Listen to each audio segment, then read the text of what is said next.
अस्सलामुअलैकुम जनाब, क्या हाल चाल है जी। उम्मीद है कि आप ठीक होंगे। आज हम शुरू करने लगे हैं जनाब कैपेसिटर। कैपेसिटर क्या है जनाब?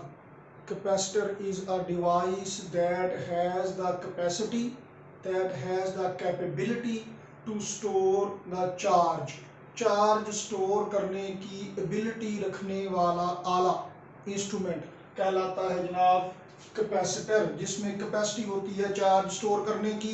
तो चार्ज स्टोर करने की कैपेसिटी इसमें कैसे आ जाती है जनाब, वजह क्या होती है वो देख लेते हैं जी। जनाब वाली कैपेसिटर कह लेते हैं आप, या ज़्यादा अगर अपनी बात को वादे करना हो तो पैरेलल प्लेट कैपेसिटर कह लेते हैं। ये जनाब आपके सामने जो दो पैरेलल लाइनें लगी हुई हैं, ये असल में लाइंस नहीं हैं, ये असल में प्लेट्स हैं। ऐसे ये पैरेलल प्लेट्स हैं, एक प्लेट दूसरी प्लेट को ऐसे रख लें, ऐसे रख लें, ऐसे रख लें, ऐसे रख लें, आपस में पैरेलल होनी चाहिए, किसी और के साथ नहीं। तो जनाब ये कंडक्टर मटेरियल की बनी होंगी, किसी भी अच्छे कंडक्टर की प्लेट्स ये इस्तेमाल हो सकती हैं जी। ये वाली प्लेट, ये वाली प्लेट, अब इन पे चार्ज लेके आना है, फिर देखते हैं कैसे स्टोर रह जाएगा ना। दोनों प्लेट्स के दरमियान जो मीडियम है ये इंसुलेटिंग मीडियम होता है, जिसे डाइइलेक्ट्रिक मीडियम भी कहते हैं। इंसुलेटिंग मीडियम या डाइइलेक्ट्रिक मीडियम कहते हैं। कंडक्टर मीडियम नहीं होना चाहिए दोनों के दरमियान, क्योंकि अगर दोनों के दरमियान कंडक्टर होगा तो फिर चार्ज स्टोर नहीं रह सकेगा। फिर तो इधर वाला चार्ज इधर आ जाएगा, इधर वाला इधर आ जाएगा, दगड़ बगड़ सा हो जाएगा। तो ये तो फिर हमारे लिए जो हमारी रिक्वायरमेंट है वो पूरी नहीं करेगा। तो जनाब इस पे दरमियान में हमेशा इंसुलेटर मीडियम होना चाहिए, ताकि वो जैसे बांग्लादेश बनते हुए तो पाकिस्तानियों ने नारा लगाया था जनाब भुट्टो साहब ने कि जनाब इधर हम उधर तुम, दरमियान में इंसुलेशन कर देंगे कि इधर वाले इधर रह जाए, इधर वाले इधर रह जाए। तो एक तरह का चार्ज एक प्लेट पे, दूसरी तरह का चार्ज दूसरी प्लेट पे। चार्ज आएगा कैसे जनाब आली? ये देखिए जी जनाब आली, हम इसको कनेक्ट करने लगे हैं एक बैटरी के साथ। तो जनाब बैटरी का ये वाला है पॉजिटिव टर्मिनल, ये नेगेटिव टर्मिनल है। बैटरी अभी नई नई बनाई जा रही है, इसलिए पॉजिटिव और नेगेटिव मेंशन कर दिए जाते हैं, वैसे ज़रूरी नहीं है। जब हम थोड़े बाहर हो जाएंगे फिर हम नहीं किया करेंगे। तो जनाब आपने इसको, इस वाली प्लेट को बैटरी के पॉजिटिव टर्मिनल के साथ कनेक्ट कर दिया, और इस वाली प्लेट को बैटरी के नेगेटिव टर्मिनल के साथ आपने कनेक्ट कर दिया। अब जनाब क्या होगा, ये जो पॉजिटिव चार्ज वाली प्लेट है, पॉजिटिव टर्मिनल है बैटरी का, it is rich in positive charge, इसमें वाफर मिकदार में पॉजिटिव चार्ज मौजूद है। और जाहिर बात है सारे के सारे पॉजिटिव चार्ज चूंकि एक दूसरे को रिपेल करते हैं, तो यहाँ पे काफी मिकदार में मौजूद है। जो ही मौका मिलेगा, अब ये कनेक्शन बन गया इस प्लेट के साथ, जो ही मौका मिलेगा ये चार्ज इधर को मूव करना शुरू कर देगा, और जनाब आली यहाँ पे आना शुरू हो जाएगा पॉजिटिव चार्ज। इस वाली प्लेट पे पॉजिटिव चार्ज आना शुरू हो जाएगा, और इस वाली प्लेट पे नेगेटिव चार्ज आना शुरू हो जाएगा। इस पे पॉजिटिव चार्ज आ गया, इस पे नेगेटिव चार्ज आ गया, क्यू चार्ज आ गया जनाब। ये क्यू चार्ज कौन सा है, ये वाला कि ये वाला, या दोनों को मिला के नेट चार्ज? टोटल चार्ज तो जीरो है, क्योंकि जितना पॉजिटिव होगा उतना ही नेगेटिव होगा। Point to be noted, total charge या net charge on a capacitor is equal to zero. और ये इस वजह से भी है कि अगर एक प्लेट पे पॉजिटिव चार्ज जितना है, अगर दूसरी प्लेट पे थोड़ी कमी बेशी होगी तो ये पूरी कर लेगा। अभी मैं एक्सप्लेन करता हूं कैसे पूरी कर लेगा।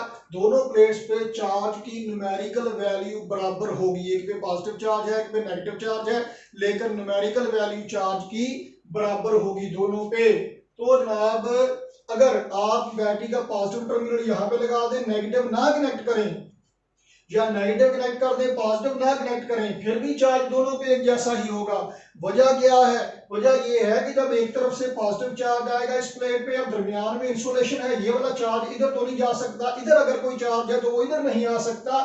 लेकिन होगा क्या जी कि वो इलेक्ट्रोस्टैटिक इंडक्शन की वजह से इधर वाला चार्ज, अपोजिट चार्ज आ जाएगा दूसरी प्लेट पे। कैसे जनाब आली? अगर यहाँ पे पॉजिटिव चार्ज है और यहाँ पे आपने बैटरी से कनेक्ट नहीं भी किया है, तो ये वाला पॉजिटिव चार्ज क्या करेगा, इस कंडक्टर में मौजूद पॉजिटिव चार्जेस को रिपेल करेगा और नेगेटिव चार्जेस को अट्रैक्ट कर लेगा, जिसका नतीजा क्या होगा जी? नतीजा ये होगा कि यहाँ पे तो पॉजिटिव चार्ज था, यहाँ पे नेगेटिव चार्ज उसकी सरफेस पे आ जाएगा इधर वाली साइड पे, तो जितना यहाँ पे पॉजिटिव चार्ज था यहाँ पे नेगेटिव चार्ज उतनी ही मिकदार में आ जाएगा। तो अगर एक तरफ वाली प्लेट पे आप कनेक्ट ना भी करेंगे बैटरी के साथ, तब भी due to electrostatic induction charge उतना ही आ जाएगा दूसरी प्लेट पे जितना एक प्लेट पे आया है। इसलिए ये कोई मसला नहीं है कि आप इसको कनेक्ट करते हैं कि नहीं करते, आमतौर पे रूटीन में तो हम कनेक्ट करते हैं, लेकिन अगर आप नहीं भी करते तब भी एक तरफ एक प्लेट पे चार्ज आएगा तो उसकी वजह से दूसरी प्लेट पे उतना ही चार्ज आ जाएगा। अब जनाब वाली चार्ज Q है, ये वाला कह लीजिए या ये वाला कह लीजिए। जब हम कहते हैं कैपेसिटर पे चार्ज आ गया Q, तो वो नेट चार्ज नहीं है, वो किसी एक प्लेट वाला चार्ज कंसिडर किया जाता है।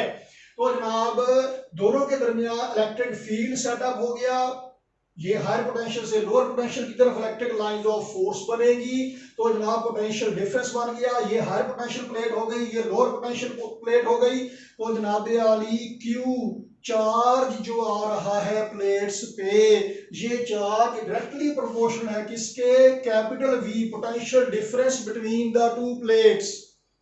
तो जनाब जितना चार्ज ज्यादा आएगा दोनों प्लेट्स पे, पोटेंशियल का डिफरेंस भी उतना ही ज्यादा होगा। जाहिर बात है, यहाँ पे चार्ज जितना ज्यादा होगा ये उतना ही ज्यादा हायर पोटेंशियल होगा, यहाँ पे नेगेटिव चार्ज जितना ज्यादा होगा उतना ही ज्यादा लोअर पोटेंशियल होगा।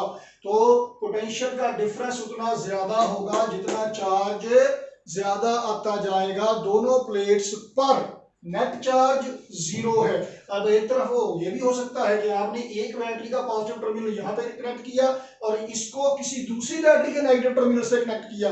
एक पे पॉजिटिव चार्ज थोड़ा कम ज्यादा है, दूसरी पे नेगेटिव चार्ज के मुकाबले में, लेकिन थोड़ी ही देर में इलेक्ट्रोस्टैटिक इंडक्शन की वजह से चार्ज बैलेंस हो जाएगा, जितना यहाँ पे पॉजिटिव है उतना ही यहाँ पे नेगेटिव चार्ज होगा। तो जनाब Q directly proportional to V, और प्रोपोर्शनलिटी खत्म करें तो कांस्टेंट ऑफ प्रोपोर्शनलिटी आ गया जनाब यानी C। बेटा जी C यहाँ पे क्या है? C है जनाब capacitance of the capacitor, capacitance of the capacitor, और ये किसके बराबर है? C is equal to Q over V। SI unit है जनाब यानी इसके farad, Faraday, farad, Michael Faraday के नाम पे 1 फैरड कैपिटल F से लिखना है, ये काफी बड़ा यूनिट होता है जो फैरड है। तो 1 farad is equal to Q charge 1 coulomb divided by potential difference कितना है? 1 वोल्ट। डेफिनेशन आपकी बुक पे पेज नंबर 22 पे लिखी हुई है कैपेसिटेंस की डेफिनेशन, लेकिन जनाब ये जरा गौर करने वाली बात है कि कैपेसिटेंस की डेफिनेशन है क्या। किसी कैपेसिटर की कैपेसिटेंस 1 फैरड होगी, किसी कैपेसिटर की कैपेसिटेंस 1 फैरड होगी। कब 1 फैरड होगी जनाब? उस वक्त जब के अगर ऐसा हो जाए कि कैपेसिटर की किसी एक प्लेट पे चार्ज आ जाए 1 कूलम। ये बात याद रखिएगा, ऐसे लिखना है कि if charge on any one of the plates of capacitor, capacitor की किसी एक प्लेट के पे, दोनों में से किसी एक प्लेट पे अगर चार्ज आ जाए 1 कूलम, तो इलेक्ट्रोस्टैटिक इंडक्शन की वजह से ये अंडरस्टूड है कि दूसरी प्लेट पर भी चार्ज उतना ही आ जाएगा, दूसरी प्लेट पर भी चार्ज उतना ही आ जाएगा ड्यू टू इलेक्ट्रोस्टैटिक इंडक्शन। तो किसी एक प्लेट पर अगर चार्ज आ जाए 1 कूलम और उसकी वजह से दोनों प्लेट्स के दरमियान पोटेंशियल डिफरेंस पैदा हो जाए 1 वोल्ट का, if the potential difference of 1 volt is caused due to charge of 1 coulomb on any one of the plates of parallel plate capacitor, then the capacitance is said to be 1 farad। तब capacitance होगी जी कितनी होगी? 1 farad capacitance होगी। और जनाब ये एक बड़ा यूनिट है, आमतौर पे माइक्रो फेरड या पिको फेरड में कैपेसिटेंस ली जाती हैं। तो ये जनाब यानी SI यूनिट इसके फैरड हो गए, इसको भी हमने डिफाइन कर लिया है कि 1 फैरड कितना होता है, क्या होता है। कैपेसिटर को भी डिस्कस कर लिया। अब जनाब ये कैपेसिटर स्टोर कैसे करेगा चार्ज को? जब ये प्लेट्स पर चार्ज आ जाएगा जनाब, अब हम इस बैटरी को यहाँ से डिस्कार्ड कर देते हैं, बैटरी को उतार लेते हैं जनाब, विथड्रॉ कर लेते हैं। तो अब क्या होगा जी जनाब, अब यहाँ पे तो जो सोर्स था चार्ज प्रोवाइड करने का वो तो चला गया। अब यहां से रास्ता हो गया है बंद, ये ओपन सर्किट हो गया और इधर से चार्जेस अब नहीं जा सकते पॉजिटिव से नेगेटिव की तरफ, या नेगेटिव चार्जेस पॉजिटिव की तरफ जाना चाहते हैं बिल्कुल, लेकिन यहाँ पे रास्ता नहीं है, दरमियान में भी इंसुलेशन है तो दरमियान में भी इधर से उधर नहीं जा सकते हैं, इसलिए पॉजिटिव चार्ज वाली प्लेट पे पॉजिटिव चार्ज रह जाएगा, नेगेटिव चार्ज वाली प्लेट पे नेगेटिव चार्ज रह जाएगा। नतीजा ये होगा कि चार्ज अब स्टोर हो गया है इस पर। आमतौर पे बहुत ज्यादा वक्त के लिए चार्ज स्टोर नहीं रहता कैपेसिटर पे, क्योंकि जितना मर्जी आप आइडियल बनाने की कोशिश करें दरमियान में बिल्कुल 100% इंसुलेशन की लेयर पॉसिबल नहीं होती। थोड़ी बहुत कंडक्शन, कभी हवा में नमी आ गई, कोई और इश्यू आ गया तो उस वजह से थोड़ा बहुत चार्ज लीक हो जाता है, तो पड़े पड़े ये डिस्चार्ज हो जाता है ऑटोमेटिकली ही, लेकिन काफी देर तक ये चार्ज स्टोर रख सकता है। कई जगहों पे हम इस्तेमाल करते हैं, इसकी एप्लीकेशन भी हम डिस्कस करेंगे जैसे जैसे अब कैपेसिटर की बात आगे चलेगी रेस्ट ऑफ द चैप्टर्स में। अब हमने कैपेसिटर की ही बात करते रहना है। तो ये तो हो गया जनाब यानी कैपेसिटर क्या होता है। अब हम डिस्कस करने वाले हैं बेटा जी कि एक पैरेलल प्लेट कैपेसिटर की कैपेसिटेंस किस किस पे डिपेंड करती है। पैरेलल प्लेट कैपेसिटर की कैपेसिटेंस किस पे डिपेंड करती है, किन फैक्टर्स पे डिपेंड करती है कैपेसिटर की capacitance. Capacitance of parallel plate capacitor, कई दफा वो कैपेसिटर ना रोल किए हुए मिलते हैं ऐसे करके ऐसे करके, ये पैरेलल प्लेट कैपेसिटर ही है क्योंकि दोनों प्लेटों की प्लेट्स की जो भी शेप है ये एक दूसरे के साथ पैरेलल ही हैं। हाँ जी, तो जनाब यार ये फॉर्मूला हमने देख लिया, Q is equal to CV। Q क्या है, चार्ज है जो कैपेसिटर पे है। एक बार फिर सुन लीजिए कि कैपेसिटर पे चार्ज का मतलब ये है कि कैपेसिटर की किसी एक प्लेट पे चार्ज, टोटल चार्ज नहीं लिखना क्योंकि वो तो वैसे ही जीरो होता है। C कैपेसिटेंस और V क्या है जनाब, potential difference between the plates of a capacitor. तो जनाब यहाँ पे मीडियम इंसुलेटर मीडियम कौन सा है जी, फिलहाल ये जहाँ पे फ्री स्पेस है यानी कि वैक्यूम है। तो अगर ये वैक्यूम है, सॉरी VAC लिखना था, तो capacitance in case of vacuum between the two plates is equal to Q over V। तो जनाब ये यहाँ Q ओवर V की वैल्यू पुट करके यहाँ पे निकालते हैं जी कि किन फैक्टर्स पे डिपेंड करती है capacitance of parallel plate capacitor. ना हमने ये बात पहले डिस्कस की हुई है, electric field as potential gradient E is equal to V over D, ये इसे इक्वेशन 1 का नाम दे लिया जी हमने। लेकिन गॉस लॉ की थर्ड एप्लीकेशन को याद कीजिए जनाब के electric field intensity between two oppositely charged parallel plates, वो कितनी है जनाब electric field intensity, sigma over epsilon not. यहाँ पे सिग्मा क्या है, charge density, surface charge density Q over A। जनाब यहां से सिग्मा की वैल्यू यहां पुट कीजिए तो इलेक्ट्रिक फील्ड इंटेंसिटी क्या हो गई, Q over A epsilon not. ये हो गई जनाब यार इक्वेशन नंबर 2। इक्वेशन 1 और इक्वेशन 2 को देखिए, दोनों इक्वेशंस क्या बता रही हैं आपको, इलेक्ट्रिक फील्ड इंटेंसिटी बता रही हैं E, दोनों क्या बता रही हैं जी, इलेक्ट्रिक फील्ड इंटेंसिटी बता रही हैं। तो जनाब दोनों को कंपेयर कर लीजिए, V over D is equal to Q over A epsilon not.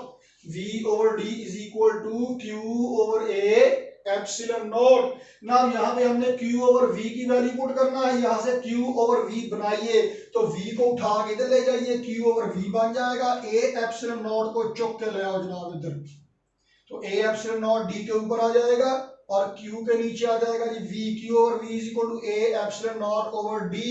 लेकिन मोअज़्ज़ज़ ख़ातिन व हज़रात, ये Q ओवर V किसके बराबर है, Q ओवर V तो जनाब C कैपेसिटेंस के बराबर है। ये जनाब capacitance in case of vacuum A epsilon not over D। अब ये कैसे कंफर्म हुआ कि ये वैक्यूम है यहाँ पे प्लेट्स के दरमियान, पहली बात ये कि हमने खुद रखा, अगर नहीं भी हमारे सामने नहीं भी है तो सरफेस चार्ज डेंसिटी और जनाब electric field intensity between two oppositely charged parallel plates वाले सूरत हाल देखिए, इसमें मीडियम की परमिटिविटी किसकी है, वैक्यूम की। तो इसका मतलब है कि यहाँ पे वैक्यूम ही है, तो जनाब वैक्यूम या फ्री स्पेस होगी तो तब कैपेसिटेंस इतनी होगी। अगर मीडियम कोई और होगा, कोई और इंसुलेटिंग मीडियम, कोई डाइलेक्ट्रिक मीडियम कोई और है other than vacuum, other than free space, तो उसकी परमिटिविटी के लिए साथ में क्या आएगा, एप्सिलॉन नॉट के साथ लगा दीजिए एप्सिलॉन R। तो जनाब ये बन जाएगी capacitance in case of medium present between the two plates parallel plates, तब कैपेसिटेंस ये बनेगी जनाब बयाली। तो हमारे पास ये चार दीवारी की हुई दो इक्वेशन हमारे पास मौजूद हैं। एक बता रही है capacitance in case of free space between the two plates, और एक इक्वेशन बता रही है capacitance in case of any other medium, any other dielectric medium. तो जनाब ये A epsilon naught epsilon r over d है। अच्छा, इन दोनों को अगर एक दूसरे पे डिवाइड कीजिए तो क्या बनेगा जनाब, C medium divided by C vacuum. तो जनाब this one divided by this one, इसमें A epsilon not over D, A epsilon not over D से कट गया, बाकी क्या बचा जनाब, रिलेटिव परमिटिविटी। यहाँ पे जनाब अली इसका नाम डाइलेक्ट्रिक कांस्टेंट भी है, और ये नाम हम याद कीजिए शुरू के लेक्चर्स में पहले भी डिस्कस कर चुके हैं। तो जनाब डाइलेक्ट्रिक कांस्टेंट या रिलेटिव परमिटिविटी ये भी है जनाब C medium divided by C vacuum. इस तरह से भी रिलेटिव परमिटिविटी किसी भी मीडियम की निकाली जा सकती है। यूनिट इसके कोई नहीं है, रिलेटिव है, पहले भी हम ये डिस्कस कर चुके हैं। एक और फार्मूला भी रिलेटिव परमिटिविटी का in terms of permittivities of media वो भी डिस्कस कर चुके हैं। ये कैपेसिटेंस की रेशो की सूरत में भी जो भी डाटा दिया हुआ वो जिस तरह से सूटेबल हो वैसे ही हम रिलेटिव परमिटिविटी यानी कि डाइलेक्ट्रिक कांस्टेंट हम निकाल दिया करेंगे। एप्सिलॉन नॉट होता है इलेक्ट्रिक कांस्टेंट, एप्सिलॉन आर होता है डाइलेक्ट्रिक कांस्टेंट। तो जनाब शुरू वाला फॉर्मूला एक दफा फिर देखें, C is equal to Q over V। जैसे जैसे पोटेंशियल डिफरेंस प्लेट्स के दरमियान पोटेंशियल डिफरेंस और कैपेसिटेंस इनका इनवर्स रिलेशन है। तो यहाँ से देखिए हमने कहा कि प्लेट्स के दरमियान वैक्यूम की बजाय कोई और मीडियम अगर आप ऐड कर देंगे, इंसर्ट कर देंगे, तो कैपेसिटेंस ज्यादा हो जाएगी। कैपेसिटेंस ज्यादा होने का मतलब ये है कि potential difference between the plates कम हो जाएगी। तो जनाब अब जरा देखते हैं, ये मैं जो डायग्राम सिंपल सी बनाने लगा हूँ आपकी बुक पे पेज नंबर 23 पे, ये जनाब फिगर 12.25 A और B मौजूद हैं। देखें जनाब ये कैपेसिटर है जी, पैरेलल प्लेट कैपेसिटर, ये चार्ज किया हुआ है, ये पॉजिटिव चार्ज और ये नेगेटिव चार्ज, ये लगा हुआ है जनाब यानी voltmeter potential difference measure करने के लिए। ये देखिएगा जनाब अली इसमें ये है जनाब इसका डायल और ये इसकी सुई देखें जनाब अली, ए यहाँ पे है 0 और मैक्सिमम। तो जनाब अभी फिलहाल पोटेंशियल डिफरेंस मैक्सिमम है। अगर आप जो ही इन दोनों प्लेट्स के दरमियान कोई मीडियम इंसर्ट करेंगे, कोई डाइलेक्ट्रिक या इंसुलेटिंग मीडियम ऐड करेंगे जब आप प्लेट्स के दरमियान, तो ये नीडल यहाँ से हौली हौली हौली हौली चली जाएगी। ये मैं ब्लू से बनाता हूँ जनाब अली, थोड़ा सा पीछे को चली जाएगी, तो ये मीडियम भी मैं ब्लू से बना देता हूँ। लो जनाब आप जब डाइलेक्ट्रिक या इंसुलेटर मीडियम ऐड करेंगे प्लेट्स के दरमियान, तो जनाब क्या होगा जी, पोटेंशियल डिफरेंस कम हो जाएगा, कैपेसिटेंस ज्यादा हो जाएगी डाइलेक्ट्रिक मीडियम ऐड करने से, इंसर्ट करने से, और उसके नतीजे में पोटेंशियल डिफरेंस कम हो जाएगा। तो जैसे जैसे कैपेसिटर की कैपेसिटेंस ज्यादा होगी वैसे वैसे पोटेंशियल डिफरेंस कम होता जाएगा। और इसकी वजह क्या है, वजह देखने के लिए देखते रहिए अगली एपिसोड। मिलते हैं जनाब कल को इंशाल्लाह इसी टाइम इसी चैनल। अल्लाह हाफिज।